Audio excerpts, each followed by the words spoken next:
نحمدہ و نصلی علی رسولہ الکریم بسم اللہ الرحمن الرحیم۔ عزیز طلباء السلام علیکم ورحمۃ اللہ وبرکاتہ۔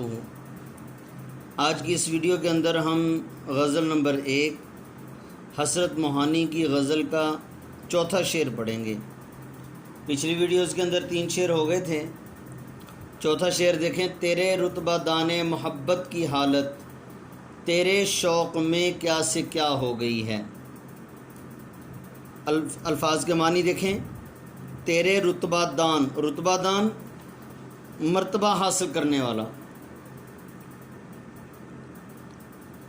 تیرے رتبہ دان محبت کی حالت، اس کا مفہوم یہ بنے گا کہ تیری محبت میں مرتبہ حاصل کرنے والے کی حالت کو اگر دیکھو تو تیرے شوق میں کیا سے کیا ہو گئی ہے۔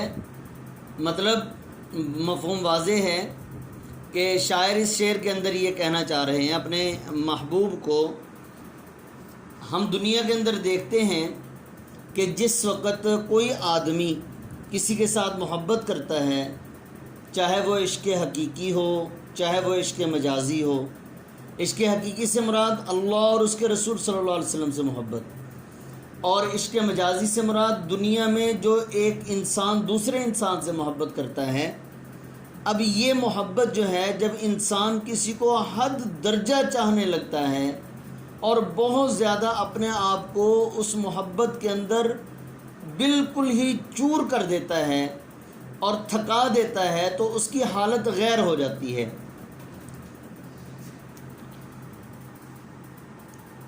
تو انسان جو ہے، جیسے مثال کے طور پر حضور صلی اللہ علیہ وسلم سے صحابہ کرام کی محبت کا یہ عالم تھا۔ اسی طرح جیسا کہ آپ نے واقعہ سنا ہوگا کہ لیلا اور مجنوں کا قصہ، شیریں فرہاد کا قصہ، اور جھنگ کے ایک عاشق مزاج ایک جوڑا گزرا ہے، ہیر رانجھا کا قصہ۔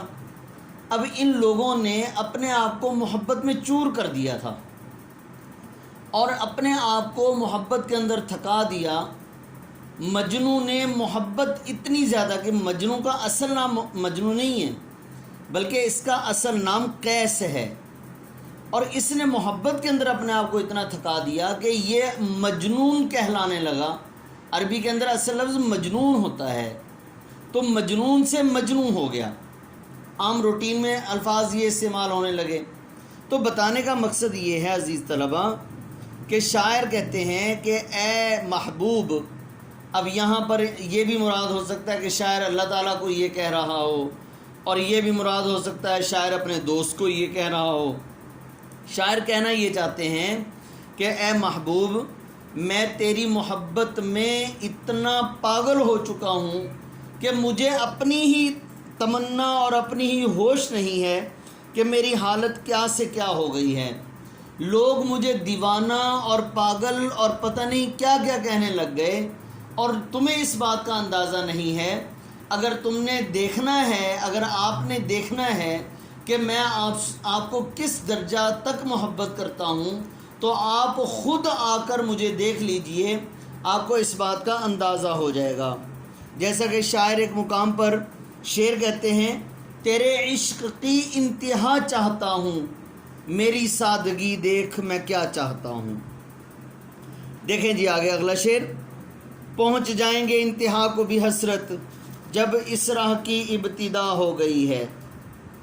شاعر، مفہوم اس کا پہلے بتا دوں، انتہا کہتے ہیں آخری حد کو، جہاں پر مطلب باؤنڈری جس کو کہتے ہیں، بارڈر جس کو کہتے ہیں، انتہا آخری حد۔ حسرت یہ اس کا تخلص ہے شاعر کا، ابتدا شروع۔ شاعر اس شعر کے اندر مفہوم پہلے عرض کر دوں، شاعر کہتے ہیں کہ اے حسرت، انتہا کو بھی ہم پہنچ جائیں گے۔ کیوں؟ اس لیے کہ جب کسی کام کی ابتدا ہو جاتی ہے تو انسان اس کے اختتام کو بھی پہنچ جاتا ہے۔ تشریح کے اندر اس طرح ہوگا اصل میں شاعر اپنے آپ کو تسلی دے رہے ہیں. کیوں؟ اس لیے کہ کسی کام کو بھی شروع کرنا یہ سب سے مشکل مرحلہ ہوتا ہے انسان کے لیے. انسان سوچتا ہے کہ میں اس کام کو کیسے شروع کروں.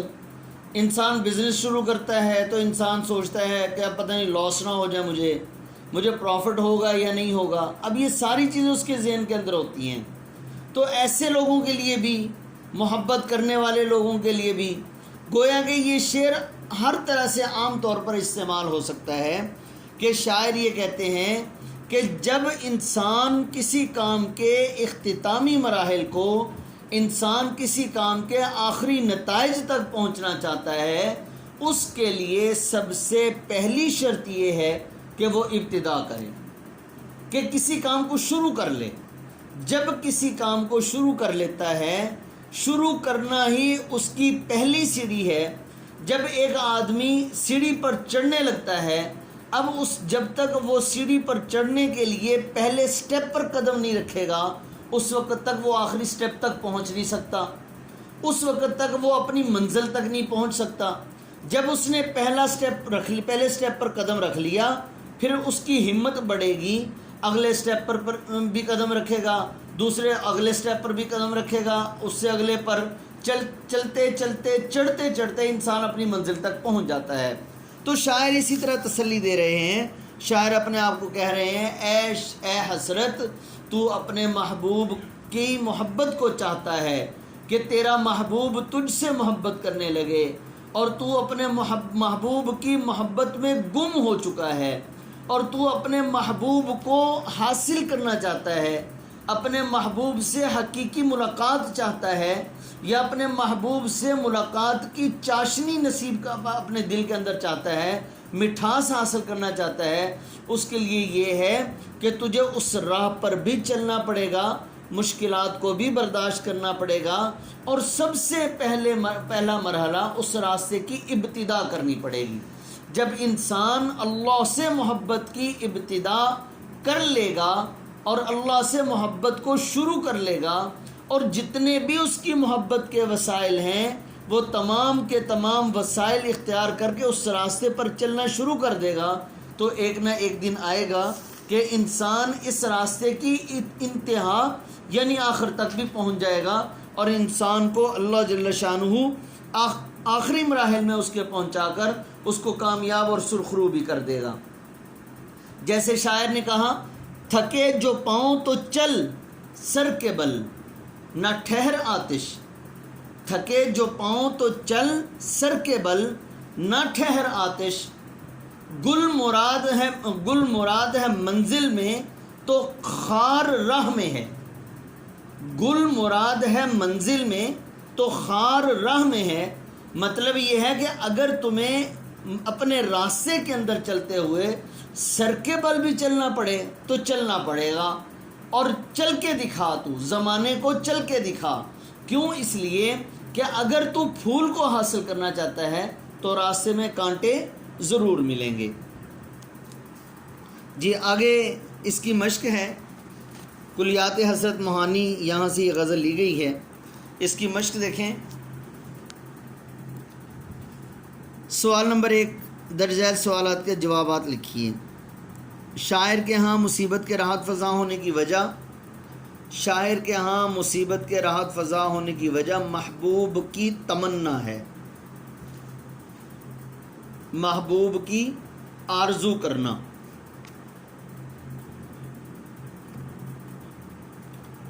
اگلا سوال، کون سے راستے پر چلنے سے مصیبت خوشی میں بدل جاتی ہے؟ اس کے 2 طرح سے جواب لکھ سکتے ہیں. محبوب کے راستے پر چلنے سے مصیبت خوشی میں تبدیل ہو جاتی ہے. دیار وفا کے راستے پر چلنے سے مصیبت خوشی میں بدل جاتی ہے.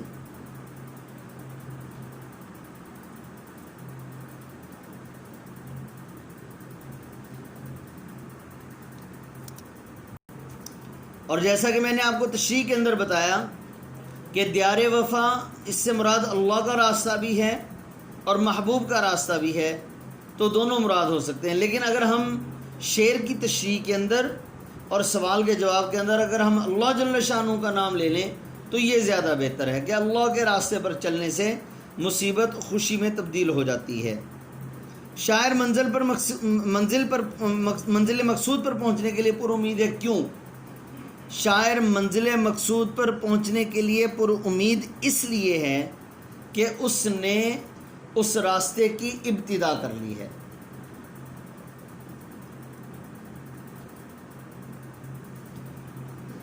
قوسین میں دیے گئے موضوع لفظ سے خالی جگہ پر کریں۔ محبوب کی آرزو رہنما بن گئی۔ غزل کے چوتھے شعر میں حالت بدلنے سے مراد حالت کا غیر ہونا ہے۔ اس غزل میں ہم کافی الفاظ کی تعداد 8 ہے۔ کون سی چیز راحت فضا ہو گئی؟ مصیبت۔ شاعر نے کس چیز کو رہنما ٹھہرایا؟ محبوب کی تمنا کو۔ کون سا راستہ ہے جہاں باد سرسد صبا ہوگی؟ دیار وفا کا۔ انتہا تک پہنچنے کی شرط کیا ہے؟ ابتدا کرنا۔ حسرت موہانی کی اس غزل کے قوافی اور ردیف الگ کر کے لکھیں۔ جی قوافی دیکھیں۔ فضا قافیہ کہتے ہیں ہم آواز الفاظ، رہنما،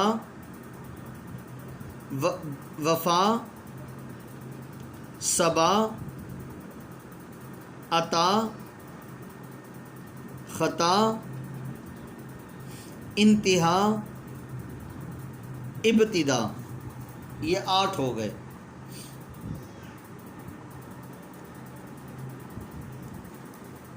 غزل کے تیسرے شعر اور مقطع کی تشریح یہ ہو گئی ہے۔ درج ذیل الفاظ و تراکیب کا مفہوم: راحت فضا، سکون دینے والی،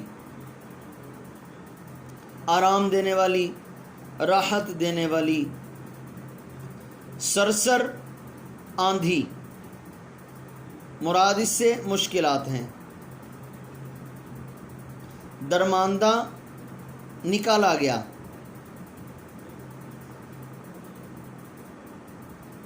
بارگاہ عطا، عطا کرنے والی بارگاہ، مراد اللہ تعالیٰ کا دربار، اللہ کی بارگاہ۔ انتہا، آخری، اختتام۔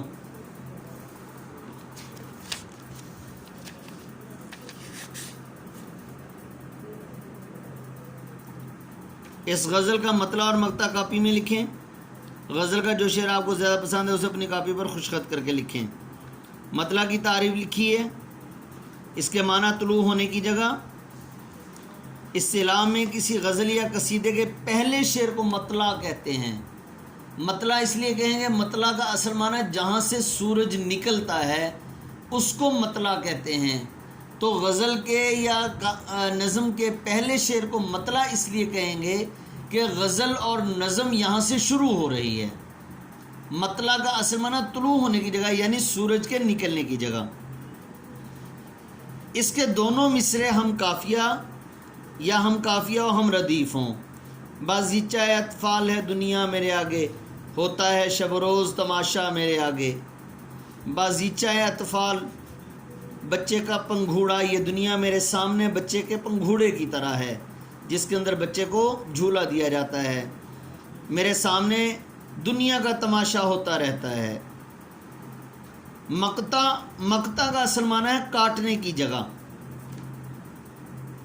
قطع سے ہے، عربی کا لفظ ہے، کاٹنے کی جگہ، ختم ہونے کی جگہ۔ غزل کے آخری شعر کو جس میں شاعر اپنا تخلص استعمال کرتا ہے اسے مقطع کہتے ہیں۔ کیوں؟ اس لیے کہ شاعر تخلص لکھ کر اس بات کی طرف اشارہ کر رہا ہے کہ میں نے اپنی غزل یا اپنے نظم کا اختتام کر دیا ہے، میں نے ختم کر دیا ہے اس کو، اس لیے میں نے اس کا معنی آپ کو ختم کرنے کی جگہ بھی بتا دیا ہے۔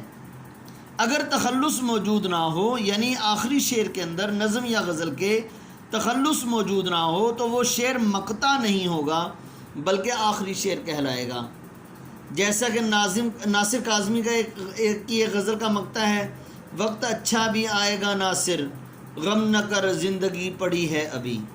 تو عزیز طلبہ، آپ کے یاد کرنے کا اس میں ایک تو یہ الفاظ معنی آپ نے یاد کرنے ہیں۔ حسرت موہانی کی غزل نمبر 1 کے تیسرے اور چوتھے اور پانچویں شعر کے، اور ان کی تشریح، اور اس کے ساتھ ساتھ جو ہے اس میں آپ نے یہ پوری کی پوری مشق یاد کرنی ہے۔ سوالوں کے جواب اس میں اکثر پیپر کے اندر آ جایا کرتے ہیں۔ السلام علیکم ورحمۃ اللہ وبرکاتہ۔